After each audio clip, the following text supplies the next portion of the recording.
Hello everyone, Nikki Batgirl D'Angelo for Star Citizen Addicts Anonymous, and this is going to be a state of the game that focuses on the difference between keyboard and mouse and joystick and HOTAS.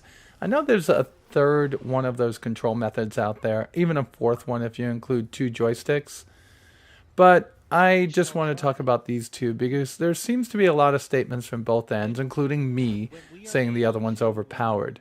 Now, one of the problems here is that if you just take, for instance, this Mustang Delta that I have a little bit overpowered with sledges and OS 6s, I am able to just take a couple of shots and go through almost every one of the Van Duel, all the way up to, I think it was wave 16.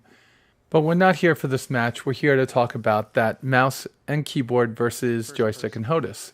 Now, the biggest issue I can say is that each one thinks the other one has an unfair advantage. Well, that's not true. Some people just are playing, or I should say most, and they don't take part in that argument.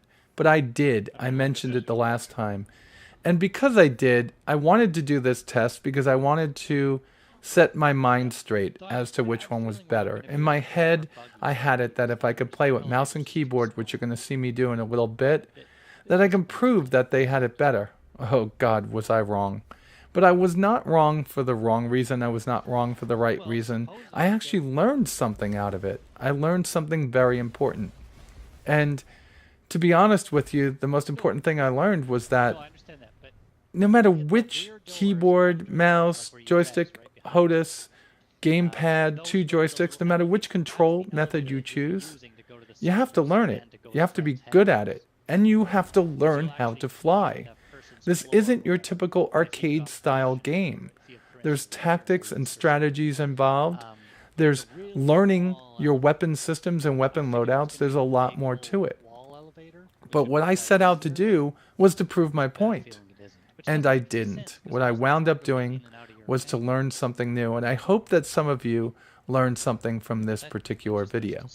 So let's move on. Let's talk about the loadout that I have. I'm going to pick a Mustang Beta. But before we do so, I want to point out a way that CIG can make it a little bit easier for those people that want to use joystick and HOTAS. So let me bring you up the next clip, which is going to be from Elite Dangerous. So here I am in Elite Dangerous, and I've got two weapons mounted. They're two beam lasers, and right now you can see the left one is gimbaled and the right one is fixed. What I'm trying to show you is that right now I'm actually on purpose trying not to hit with both weapons because they do it a different way. The gimbaled weapon is going to track as long as you keep the nose on the target, and it's going to do a minimum of damage. It's not going to do that much. The fixed weapon is going to lock on when you put the pipper on the target. It's going to do a lot of damage. I'm trying to show you the difference between the two damages. Their hull goes down slowly on the one that actually is gimbaled, and it goes down faster when I hit it with the beam laser. And that's essentially, this is something that CIG could do. I don't know if they picked this up or not. However, I fear if they do this, it will unbalance it in favor of joystick players. I'm sorry, folks. I'm trying to keep things as straight as possible. So let's move on to the next piece and talk about the loadout that I choose for my test. So for the test, I decided to pick a starter ship. I moved my Aurora to another account, so all I have left is my Mustang Beta. I put 4 weapons on it, 2 fixed, 2 gimbaled, and set out upon my way. So the test is going to be all the way up to level 3 in joystick and HOTAS and mouse and keyboard. The first one you see will be mouse and keyboard. So I'm not going to bore you with 35 minutes of video of me trying to learn how to play mouse and keyboard, but I did play it once, and it was a long time ago. It was in Dragon Con, September of last year, when Ben and Alex and David Haddock were in town, and they had the tournament at Dragon Con, and I took place in it, got to level 12, got destroyed. A gentleman named Kelsey actually won that tournament, and he was wonderful at mouse and keyboard. I've always been a joystick player, so it took a little bit to get used to this. The problem here is I probably should have put a different weapon on the front, but I guess the M3As are the best size ones to use because everything else probably would not be as powerful and good for accuracy. If I used the sledges, I would have probably ran out of rounds by now. It was very hard, though I got a hang of it after a while. I just couldn't close it. You know what I mean? I just couldn't close it with a lot of these. I'm not flying the ship at all correctly either. It took me a long time to figure out to move the tab key, or not the tab key, the shift key to one of the keys on my mouse, since I have so many. It's one of the things I'm looking for here. And shift was actually something that I was easily able to put into another key on my mouse using the other screen that I had. This became very, very frustrating for me, and those of you that do fly with mouse and keyboard, I applaud you, because for me it wasn't actually getting the weapons on target. I thought that would be easier. For me, it was actually being able to fly the ship correctly. And the fact that you're able to do that with two hands and still follow the target and fire is amazing to me. I know I'd get this if I wanted to play mouse and keyboard, and I think that this is a viable and amazing way to play the game. It's just not my way.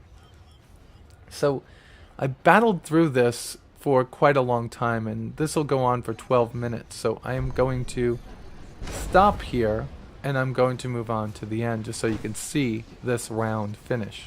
This is going to be my poor little beta coming back in. You'll see I have one respawn left. I was playing with only like one M3 working before and my two broadswords out of rounds because I had everything set to the left mouse button. Probably should have changed that. The issue here is that I got rammed by the king in the last round, just the last couple of seconds of this round. And you could see it's about 12 minutes have gone, not 12 minutes, sorry, about 3, 4, 5 minutes have gone by, whatever it might be. Actually, we were at 12 before? God, I can't even remember. Anyhow, I was able to get them all working again, and I don't know what my idea here was for firing. I just figured I was only going through round 3. Here I am with 2 boxes of ammo left in my long swords again. Let's see if we get a long shot in. But all of a sudden, there comes my 2 pippers, and you can see how the pippers are not lined up. They are not set to converge on each other, and that's because they're not both gimbaled weapons. You see that?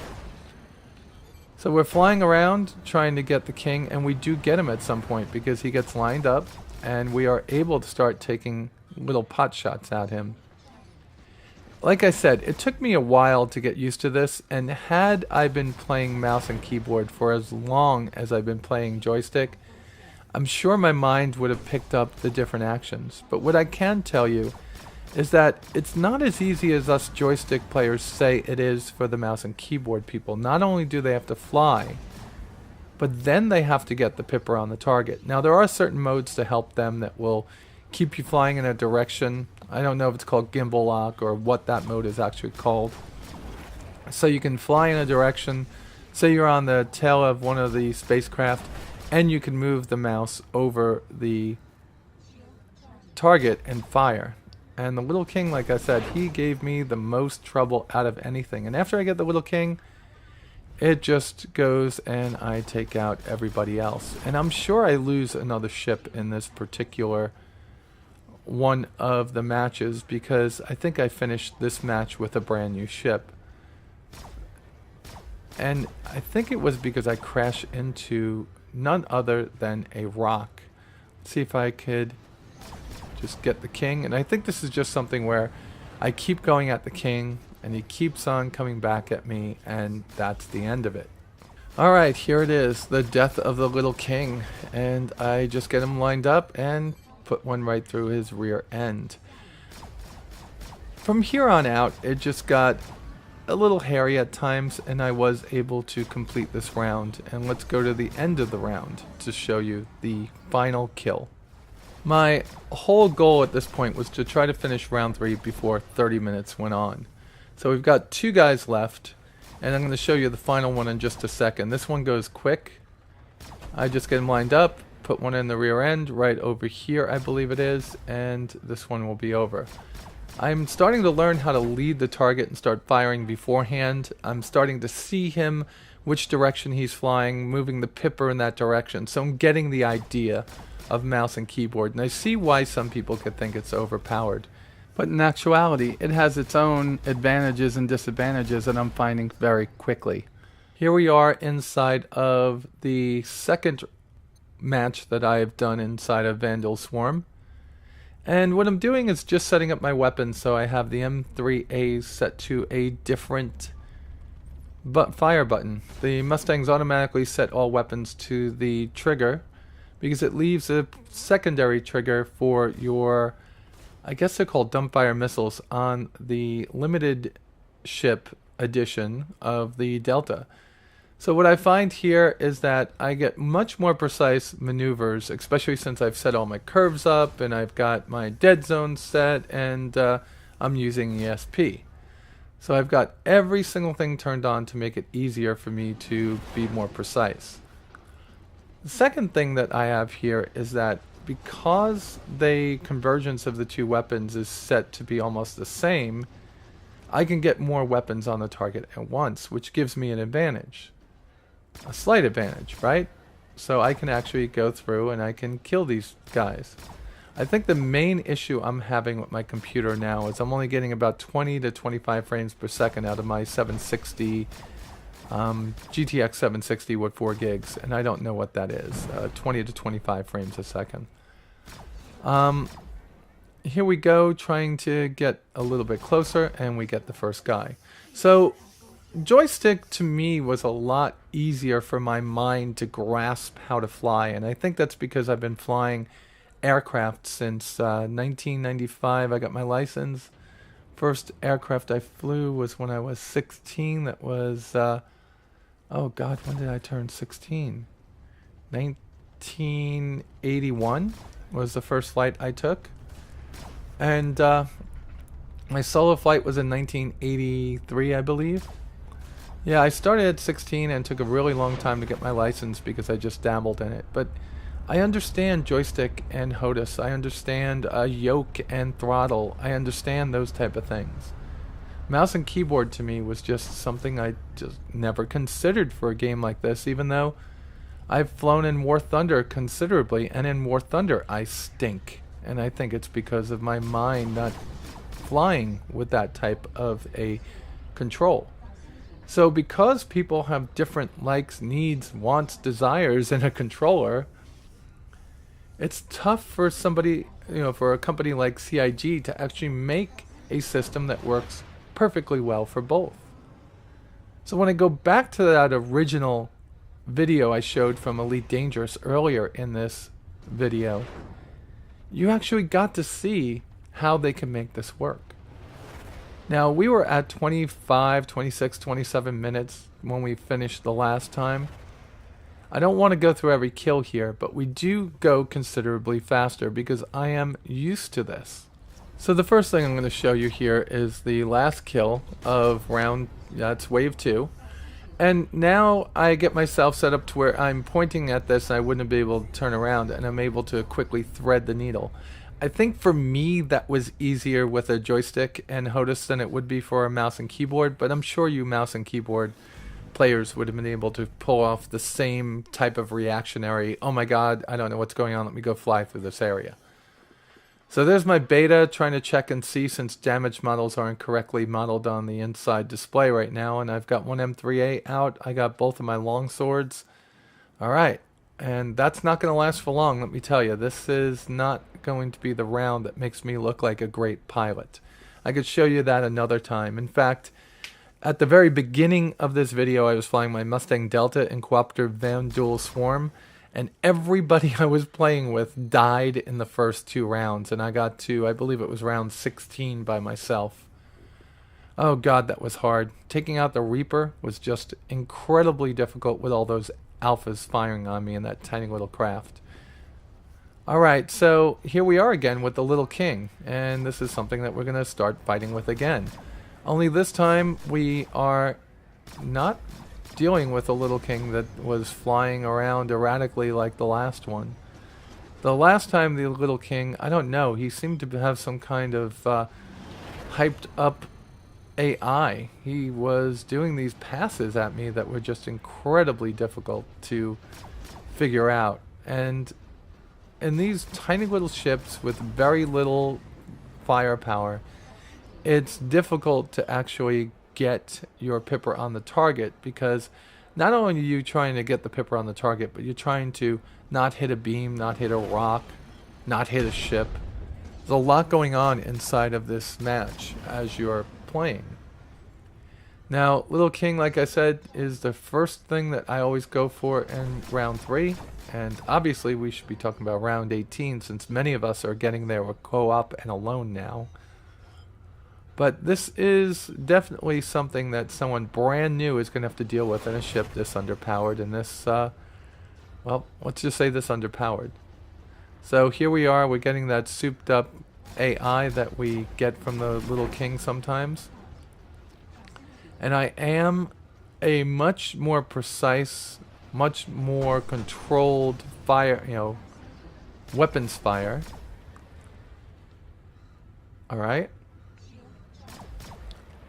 Here we go, we're going up, and I think this is not it. I think it's like 2 more passes on the Little King and we got him. And then from there, it's just taking out the scavengers, which are pretty simple. I wish I wasn't doing this for us, because if I wasn't, I probably would have been doing better. I really went in this whole match with the feeling that I was going to find that mouse and keyboard were easy to get used to and much easier to put the pipper on the target. And what I found was it takes much more skill than you think it does. It's not just moving the mouse in the direction of the ship and there it goes.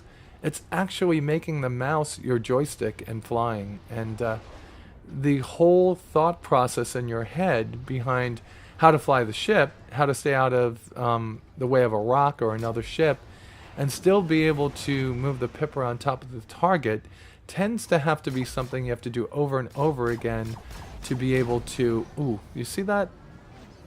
All I do is keep on getting hit by the Little King, to where at one point all I have left are my 2 longswords, which is what I have, or my longsword 9s. So at this point, what I need to do is I need to just make sure that I conserve ammo, because the longswords are ballistic cannons. They're strong, but they're the weakest one of all of that line, and they have a finite set of ammunition. So I want to make sure that my pipper is on the target or in front of the target, so he will start flying through it. And again, this whole round robin thing, I'm sure I could have gotten out of. I just decided to go and extend. Instead, I started just moving in the yaw direction until I was actually able to catch up with his spins, and I think in one of my next revolutions here, I'm going to actually get an opportunity to put it right into his rear end and take him out. Yeah, there's 28 damage. We're not getting a lot of damage out of these rounds. Usually I'm getting over 100 to 150. And this revolution, let's see if we get him. Again, I'm paying so much mind to him. I'm not paying mind to anybody else around me. I have a lot of people shooting at me right now. There we go. We got him in the round, and come on, get him on target. Get him on target. You got him. And that should be it. Ah, see that? 2 right to the arse. That was good. And now it's just cleaning up the scavengers like we did in the last one. I'm going to close this one out now because it's probably going to go on for way too long. I do think that each one of the control methods has a certain advantage over the other. More precision in flying, and stationary weapons, fixed weapons are a lot easier to use and actually do a lot more punch with something like the joystick and HOTAS. So if we stick to those and make sure that we're using the fixed weapons instead of gimbaled weapons all the time, things should be better for joystick and HOTAS users. As far as mouse and keyboard goes, I think it just takes time to actually get the muscle memory going on where your buttons are and how to fly the aircraft and move the pipper over the target when you need to. Here I am back at the hangar and facepalming myself in the realization that sometimes when you call out the other control method for being better or overpowered, it may just be that you suck. No, that's not what I learned. I learned that both have their advantages. The advantages to joystick and HOTAS all lie in the fixed weaponry and actually the more precise maneuvers that you're able to pull. Though I'm not good enough to say that's not the case with mouse and keyboard. Mouse and keyboard, gimbaled weapons, oh my god, they're just wonderful. And although I still think that mouse and keyboard have a slight edge, it just shows me that CIG are doing an amazing job trying to balance these.